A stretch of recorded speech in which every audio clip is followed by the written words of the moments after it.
ഇസ്രായേലിന്റെ വടക്കൻ മേഖലയിൽ ഹിസ്ബുള്ള നടത്തിയ ആക്രമണത്തിൽ കൊല്ലപ്പെട്ടത് ഇന്ത്യക്കാരനും മലയാളിയുമാണെന്ന് സ്ഥിരീകരിച്ചിരിക്കുകയാണ് വിദേശകാര്യ മന്ത്രാലയം. കൊല്ലം സ്വദേശിനി നിബിൻ മാക്സ്വെലാണ് മരിച്ചത്. പരിക്കേറ്റ മറ്റ് 2 മലയാളികൾ ആശുപത്രിയിൽ ചികിത്സയിലാണ്. ഇസ്രായേലിലെ കാർഷിക കേന്ദ്രത്തിന് നേരെയാണ് ആക്രമണം ഉണ്ടായത്. മാർഗലോയിറ്റിലെ തോട്ടത്തിലായിരുന്നു ഇവർ ജോലി ചെയ്തിരുന്നത്. തിങ്കളാഴ്ച ഇസ്രായേൽ സമയം 11ഓടെയായിരുന്നു ആക്രമണമുണ്ടായത്. ബുഷ് ജോസഫ് ജോർജ്, പോൾ മെൽവിൻ എന്നിവർക്കാണ് പരിക്കേറ്റത്. മുഖത്തും ശരീരത്തും ഗുരുതരമായി പരിക്കേറ്റ ബുഷ് ജോസഫ് അപകടനില തരണം ചെയ്തെന്ന് ആശുപത്രി അധികൃതർ വ്യക്തമാക്കിയിട്ടുണ്ട്.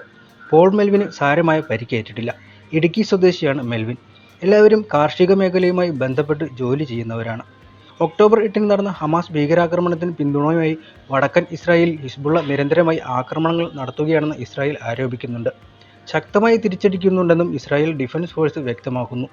2021-ൽ ഗാസയിൽ നിന്നുള്ള ഹമാസ് ആക്രമണത്തിൽ മലയാളിയായ സൗമ്യ സന്തോഷ് കൊല്ലപ്പെട്ടിരുന്നു. അതേസമയം ഗാസയിലെ ഇസ്രായേലിന്റെ ആക്രമണം അവസാനിപ്പിക്കാൻ ഇന്ത്യ എല്ലാ കഴിവുകളും ഉപയോഗിക്കണമെന്ന് ഇറാൻ പ്രസിഡന്റ് ഇബ്രാഹിം റൈസി പ്രധാനമന്ത്രി നരേന്ദ്രമോദിയോട് അഭ്യർത്ഥിച്ചിരിക്കുകയാണ്. ഇരു നേതാക്കളും നടത്തിയ ടെലിഫോൺ സംഭാഷണത്തിലാണ് ഈ അഭ്യർത്ഥന ഉണ്ടായിരിക്കുന്നത്. ഇന്ത്യ കോളനിവൽക്കരണത്തോട് സമരം ചെയ്തതും ചേരിചേരാ പ്രസ്ഥാനത്തിൽ സ്ഥാപകാംഗമായിരുന്നതും റൈസി ഓർമ്മിപ്പിക്കുകയുണ്ടായി. ഗാസയിൽ ഉടൻ വെടിനിർത്തൽ നടപ്പാക്കാനും ഉപരോധം നീക്കാനും ജീവകാരുണ്യ സഹായം എത്തിക്കാനുള്ള ആഗോള ശ്രമത്തെ ഇറാൻ പിന്തുണയ്ക്കുമെന്നും അദ്ദേഹം പറഞ്ഞു. ഇന്ത്യയുമായുള്ള ഇറാന്റെ ബന്ധം തന്ത്രപരമാണെന്ന് അദ്ദേഹം പറയുകയുണ്ടായി. സുസ്ഥിര സാമ്പത്തിക സഹകരണം ശക്തിപ്പെടുത്താൻ ചബഹാർ തുറമുഖത്തുൾപ്പെടെ ഇന്ത്യ കാര്യമായ നിക്ഷേപം ഇറക്കുമെന്നും പ്രതീക്ഷിക്കുന്നതായും റൈസി പറഞ്ഞിട്ടുണ്ട്.